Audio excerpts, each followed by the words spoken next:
হরে Krishna. 31শে August রবিবার, রাধাষ্টমী। আর মাত্র একটি দিনের অপেক্ষা। এই দিন বা এই তিথিতেই কিন্তু গোলক বৃন্দাবনেশ্বরী শ্রীমতী রাধারানী, ভগবানের পরম আহ্লাদিনী শক্তি, তিনি কিন্তু গোলক বৃন্দাবন থেকে এই ভূলোক বৃন্দাবনে অবতীর্ণ হয়েছিলেন। এই রাধাষ্টমী ব্রত পালনে 1,00,000 একাদশীর ফল লাভ করা যায়। হ্যাঁ, তোমরা ঠিকই শুনছো। একটি মাত্র একাদশীর ব্রত যে কত ফলদায়িনী তা আমরা কম বেশি সকলেই জানি। আর এই রকমই ঠিক 1,00,000 একাদশীর পূর্ণ ফল লাভ করা যায় একটি মাত্র রাধাষ্টমী ব্রত পালনে।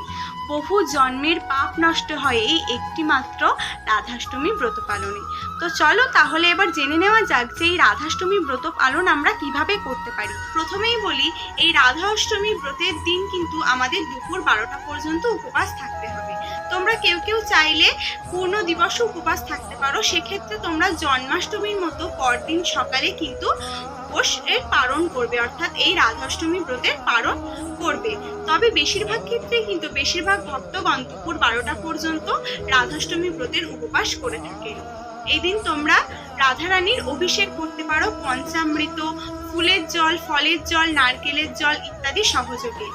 যদি তোমাদের বাড়িতে রাধারানীর বিগ্রহ না থেকে থাকে সেক্ষেত্রে তোমরা গোপাল সোনার বিগ্রহ কিন্তু অভিষেক করতে পারো।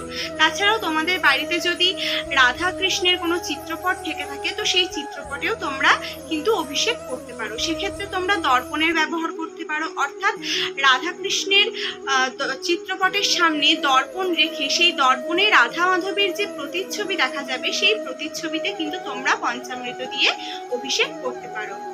রাধারানীর প্রিয় ফল, ফুল, প্রিয় ভোগ অর্থাৎ প্রিয় ব্যঞ্জন কোনগুলি, চলো এবার সেগুলি জেনে নেওয়া যাক।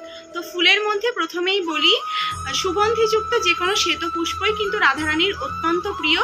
তবে কাঠগোলাপ, পদ্ম ফুল এগুলি কিন্তু রাধারানীর অত্যন্ত প্রিয়। ফলের মধ্যে রাধারানীর সব থেকে প্রিয় হলো আতা ফল। আর মিষ্টান্নর মধ্যে যে কোনো দুগ্ধজাত মিষ্টান্নই কিন্তু রাধারানীর খুব প্রিয়।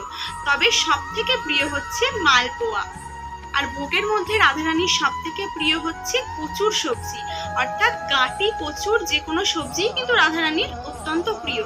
তবে এই গাঁটি কচুর রেসিপির মধ্যে সব থেকে যেটি প্রিয় রাধারানীর সেটি হলো দহি আরবি, অর্থাৎ দই এবং গাঁটি কচু দিয়ে একটি রেসিপি হয়, সেটি হচ্ছে রাধারানীর অত্যন্ত প্রিয়। তো তোমরা চাইলে কিন্তু ইউটিউবে এই দহি আরবির রেসিপি দেখে নিয়ে তোমরা কিন্তু সেটি বানিয়ে রাধারানীকে ভোগ নিবেদন করতে পারো। এছাড়াও কিন্তু ক্ষীর, পুরি অর্থাৎ ক্ষীর, লুচি এগুলোও কিন্তু রাধারানীর অত্যন্ত প্রিয়।